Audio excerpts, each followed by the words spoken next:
आज हम बात करने वाले हैं एक छोटे से लड़के जॉर्ज की और खाने के लिए उसके जुनून की एक बड़ी ही प्यारी कहानी सुनेंगे। ये एक ऐसे सपने की कहानी है जो कह सकते हैं कि रोज की डांट और गलतफहमियों के बीच भी पलती बढ़ती है। सुनिए, ये आवाज है जॉर्ज की और यहीं से उसकी कहानी का सफर शुरू होता है। एक बच्चे का दर्द और अपनी माँ से ना समझे जाने की एक सीधी सादी शिकायत। तो कौन है ये जॉर्ज पेट्रो? चलिए मिलते हैं इस नन्हे शेफ से। एक ऐसा लड़का जिसका दिल सिर्फ खाने के लिए नहीं बल्कि टेस्टी खाना पकाने के लिए भी धड़कता है। पता है उसे लोग क्या बुलाते हैं? जॉर्जी पॉर्जी, बिल्कुल उस फेमस नर्सरी कविता की तरह। ये नाम उसके चुलबुलेपन और हाँ, खाने के लिए उसके बेशुमार प्यार की एक झलक देता है।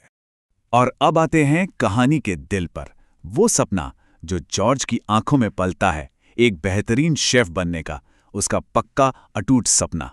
जॉर्ज के लिए ना खाना सिर्फ पेट भरने की चीज नहीं है, ये एक एहसास है, एक जन्नत जैसा। जरा सोचिए, गर्मा गर्म भुट्टे की महक, उबले अंडे की बहती हुई जर्दी या फिर ताज़ा ताज़ा बना चॉकलेट केक, ये सब उसकी सपनों की दुनिया है और वो ये सब कुछ बनाना चाहता है। हर किसी का एक खजाना होता है ना? जॉर्ज का भी है, उसका खजाने का संदूक।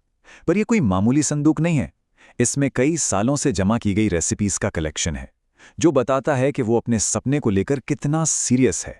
और देखिए, वो हमें अपने इस राज में शामिल कर रहा है, वो हम पर भरोसा कर रहा है और इसी के साथ हम सिर्फ कहानी सुनने वाले नहीं रहते बल्कि उसके सफर के साथी बन जाते हैं।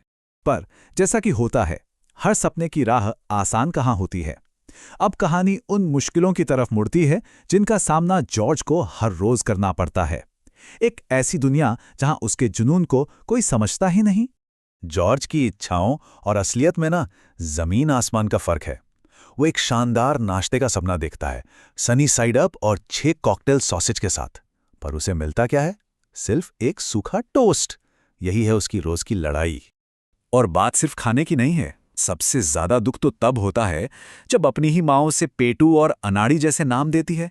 ये चीजें कहानी में इमोशनल टेंशन को और बढ़ा देती हैं। सुनकर दिल टूट जाता है ना? जॉर्ज भी यही सोचता है, कोई माँ अपने बच्चे की तुलना एक जानवर से, एक सुअर से आखिर कैसे कर सकती है? ये सुनकर वो और भी अकेला और बेबस महसूस करता है। तो फिर सवाल ये उठता है कि इतनी डांट फटकार, इतनी नेगेटिविटी के बाद भी उसका ये सपना ये जिंदा कैसे है? जवाब है दोस्ती। जवाब है एडी।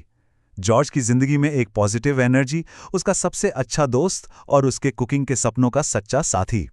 एडी सिर्फ एक दोस्त नहीं है, वो जॉर्ज का असिस्टेंट शेफ है, उसका सबसे बड़ा फैन। मतलब जहां पूरी दुनिया जॉर्ज को गलत समझती है, वहीं एडी है जो उसके हर सपने में उसका साथ देता है। यही दोस्ती जॉर्ज की हिम्मत है।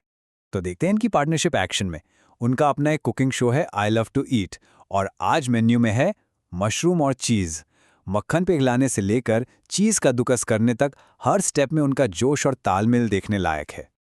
और ये दोस्ती सिर्फ सीरियस कुकिंग की नहीं है। जब एडी मशरूम के बारे में बहुत सारी जानकारी देने लगता है तो जॉर्ज का ये मजेदार जवाब सुनिए। उनकी ये नोकझोंकी तो उनकी दोस्ती की जान है। और ये रहा एक और उदाहरण। शिकायत करना बंद करो और मुझे ग्रीटर पकड़ाओ। एकदम सच्ची खरी दोस्ती। तो इस पूरे कहानी से, जॉर्ज के सफर से हमें क्या सीखने को मिलता है? आते हैं कहानी के सबसे जरूरी हिस्से पर, उसके आखिरी शब्दों पर। सारी मुश्किलों के बाद भी जॉर्ज का इरादा सुनिए, एकदम साफ और दमदार। मम्मी पापा कुछ भी कहें, मुझे पता है कि मुझे बड़े होकर शेफ बनना है और मैं बनूंगा। तो आखिर में जॉर्ज का मैसेज क्या है?